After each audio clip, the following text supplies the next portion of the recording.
how are you? I'm really good, and all the better for talking to you. Life couldn't be better right now, could it? I mean, you've got everything. You've got the talent and the career, you're international, and you're talking to me. Oh, it's perfect. How's life? Because, I mean, I spoke to you about a year ago, and you weren't doing bad then, but since then, probably our interview, everything's just gone gangbusters.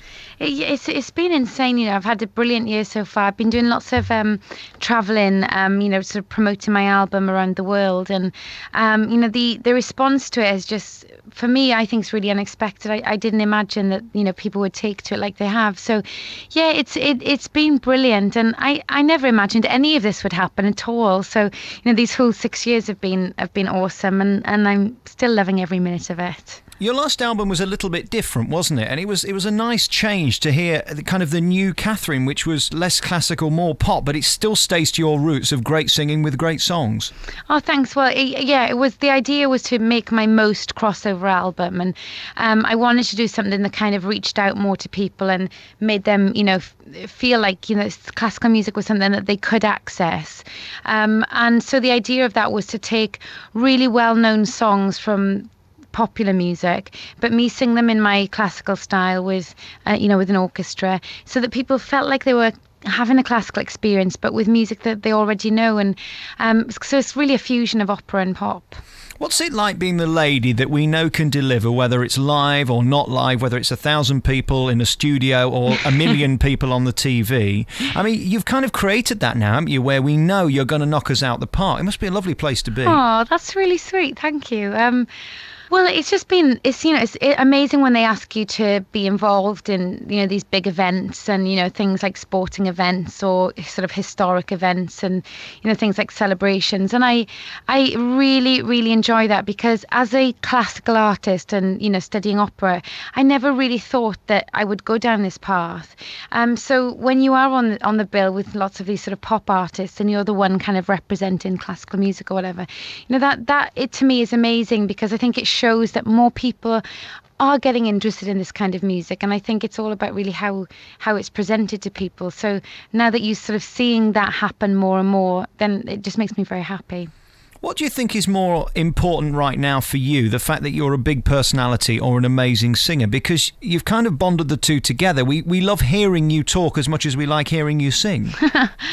I think the music is always, you know, the first thing, but I just hope that people can see that I enjoy every part of this, and that I'm, you know, trying to do all this whilst, you know, being myself, and I'm putting that across. So I'm also a bit of a chatterbox, so maybe that's why people hear me talking a lot. Obviously the music will always come first, and that's the one thing that I think if it was ever taken away from me, you know, would be the end of the world for me. But no, I do enjoy. I'm a very personable person. I like to be amongst people and meet new people, and I think that's part of, you know, what's lovely about going out and doing the summer shows, is that I get to have that interaction with the audience again, and that's something that I really miss. And does it ever become normal when everybody knows who you are before you even walk in the building? For example, you know, Graham Norton, all those people, they know who you are. Isn't that strange? I always find that, you know, I don't think I'll ever get used to that. Certainly, you know, since this has all been happening for me, I've had to sort of go on this learning curve of this media world and trying to, you know, get used to some things. But, you know, when you walk in, I was just singing in Washington in this big concert, and there were 300,000 people there, and also on the bill was Lionel Richie, and he walks in, he's like, "Hi, Katherine." I'm like, "Oh, Lionel Richie knows my name." I'll never get used to it. How's it going in America? Because, I mean, you were going to Crack there, and you recorded some of the album, I think, over there as well, didn't you? Yeah, I recorded all the album there, so I've been spending quite a lot of time there, you know, especially last year. And the album's just about to be released, so that really, this thing in Washington was their equivalent of Remembrance Day, and there were 300,000 people in the audience in front of the Capitol building. So that was like a major first thing to do. And then next week I'm going to be on the Today Show.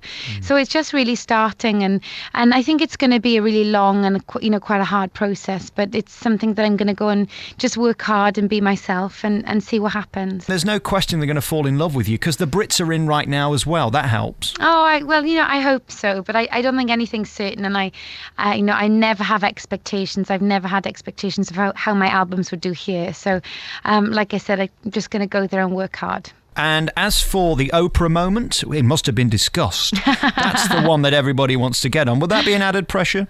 Oh my gosh, to be on something like Oprah would be amazing. So, but I think I'm on limited time. I think the show finishes. I think she's only got another season left. So I'm going to have to get working on that one. I hope. Is there so. any dream left? I mean, is there any show you haven't been on yet in this country that you would still enjoy doing? Oh gosh, I still have many things that I would like to do. I think you've always got to sort of, set yourself new things. I would love to, I think at the moment, the X Factor's been having sort of like temporary judges. I'd love to do that for a little, just to do a little stint, because I so much enjoyed being part of the Pop Star to Opera Star, and sort of being involved as a mentor because of my teaching past, before I got my record deal. So maybe to do something like that. I don't know. That's something that I haven't done. It was nice, that Alan Titchmarsh programme, because they didn't make fun out of it, did they? They really did try and take it seriously. They did want to create an opera star. They did. And, and I was amazed by how seriously the pop stars took it. I thought that to some of them it would have been a bit of a joke. But actually they really got into it. And I think the programme highlighted how difficult it is to perform that kind of music. And I was really majorly impressed by how everyone came on, especially like Darius and Bernie. I thought they sang really well at the end of it. And I think it's gone to show as well how much opera has changed. This kind of show would never have been put on a primetime show 5 years ago. So I think it's just going to show that, people are really interested in it again. And that is thanks to people like you and Russell Watson and Il Divo. You've made it accessible and popular and cool. Oh, well, that's something that I always wanted to do. I don't come from that privileged background where I heard, opera and Puccini and stuff all the time. I happened to be introduced to it because I loved singing, and I really believe that this kind of music should be for everyone. So that's kind of why I make my albums the way I do, and I, do all these different kinds of concerts, because I want to make it more accessible for people. I thought we were good friends, Katherine. I don't want to embarrass you so close to the end of the interview, but I was searching. I googled Alex Belfield and Katherine Jenkins, right? And there was this thing on the internet. Can my producers play it? I just wondered what all this was about. Have a listen. Hi, I'm Katherine Jenkins, and you're listening to Alex Belfield. Oh, he really gives me the creeps. I wish he'd leave me alone. Yeah, it is. But I have an amazing sound man. So what I do is I let him come in the day, and he sets everything up. And I think he really does get a lovely sound. By the time I come on and rehearse with the orchestra and everything, it's all sounding good. But I think that in that kind of setting, it's always amazing for an outdoor concert, because to have the orchestra on stage, to have such a beautiful backdrop, and people can just come and chill out. Bring a blanket and a picnic and a bottle of champagne, or and just relax and enjoy this kind of music in an informal way. How does it feel when you're on that stage with the orchestra behind you and the speakers just pumping out what you're creating, and you hit it right and you've nailed it, and then they're cheering? There can't be any better feeling, can there? No, it kind of brings tears to my eyes, when I see the power of music. And I think that's such an amazing thing how, I think that music, and whatever music it is that affects you, but it can heal, it can get you through whatever you're going through. And so when I look out into the audience and I see smiles or somebody crying, and you think, okay, well that's done the right thing, that's what it was meant to do. And as for the dressing up and the frocks and the makeup, is that still exciting? Oh, I love that bit. I am such a girly girl. I've already picked my frocks out for the show. I know exactly what I'm going to be wearing, and it's just a little added extra, I think, to the concert. It's nice to bring a little bit of glamour. We spoke to you a few weeks ago on the programme about you going to America and the pressures that's kind of going to bring to your life. Is it fun starting again? Because, of course, we all know who you are. We've seen you on every programme. To them, you're a nobody. You're better than that, really, aren't you? No, I honestly don't mind. I'm not in any way sort of proud about it. And it's sometimes, I think, nice to go to a country where you have to start from scratch, and I'm really, I'm realistic about that. I think you've just got to go there and work hard, and it's obviously you're on a different level to maybe when you're back home, but that's totally fine with me. I see it as a new challenge, and this is my 7th album, so it's nice to have new projects and think, okay, well, maybe this is a new chapter. What is the song that you look forward to that you would like forever to be associated with you? Oh, what's one song which always goes down really well, and I think it's, it will be always associated with Andrea Bocelli as well, is Time to Say Goodbye, because that is the kind of song when as soon as the first few bars are played, people applaud, and that's the song where you see people crying. And I think it's just a song that really, it doesn't matter who's singing it. It means a lot to many people. It's a bit tough, that song, not only from our perspective, because it makes us miserable in a good way, but you've got to kind of put the emotion into it within the parameters of having control, because you can't burst out crying in the middle of the song. How do you balance that? Yeah, it can be quite tough, because I've been asked to sing at lots of quite, moving events, and you've got to try and just distance yourself from the emotion of it and try and almost be cold and think, okay, if I want to sing the best that I can, then I need to just kind of switch off and go into a zone. And so that's sometimes what I have to do.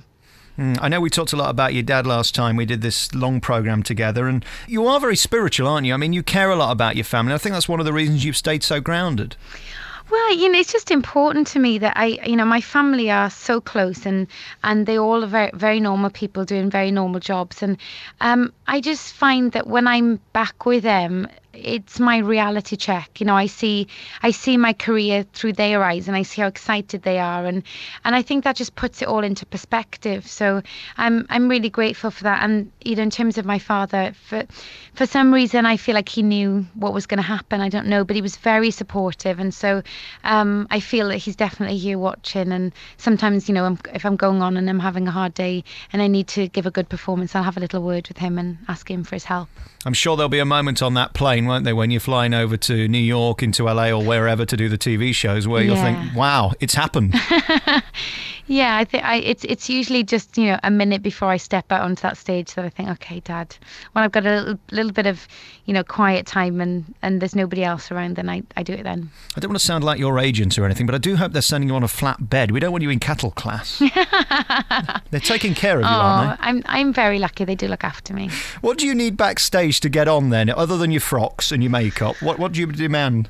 I don't really demand anything. When I do concerts, they generally ask for a list of things that would make it more comfortable, and they don't have to provide that. It's not like a demand; it's a guide. So, but I'm pretty boring. I ask for towels and soap. I do ask for some Diet Coke, because my friend Sophie, who travels with me, she drinks that, and a little bit of chocolate, because I'm always a little bit shaky when I come off stage. So no, I don't demand crazy stuff like blue Smarties and crystal champagne and other stuff I've seen written about. You can become very blasé when you're selling out arena after arena, which you now do. How do you make sure that every show is as good as the last? Because that's the tough bit of show business, isn't it? Recreating the moment. Yeah, but what I find is that I feed off the energy of the audience. So it doesn't matter how exhausted I am. And the last arena tour I did was really exhausting. I was sort of doing acrobatics and dancing and all this kind of stuff. And sometimes in the afternoon I'd think, I don't know how I'm going to do another show. But then as you hear the audience come in and you see the energy and the buzz and everything sort of build up, I find that and it transforms me. So, it really doesn't matter. I'm a different person by the end of the show. Just been talking to you before about the possibility of Katherine Belfield being a future for you and I. Where do I audition for that role? Will you come into the show? Yes, I'll be there. You have to make sure you come and say hello then. All right. By the way, I've been on the internet, by the way, and you've been saying some very sneaky things about me. And my producers have been Googling Alex Belfield. Katherine, they found this. Have a listen. Really? Hi, I'm Katherine Jenkins, and you're listening to Alex Belfield. Do you have any idea what he really looks like? I'd think twice about it if I were you. Do I have to say that? What was the point of that then? I mean... You know what it was? Why? I was backed into a corner. They made me say it. You can be very wounding sometimes, Katherine Jenkins. I love you very much. You're so talented and delightful, and a pleasure to have on the programme. Thank you for having me again. Take care. Bye.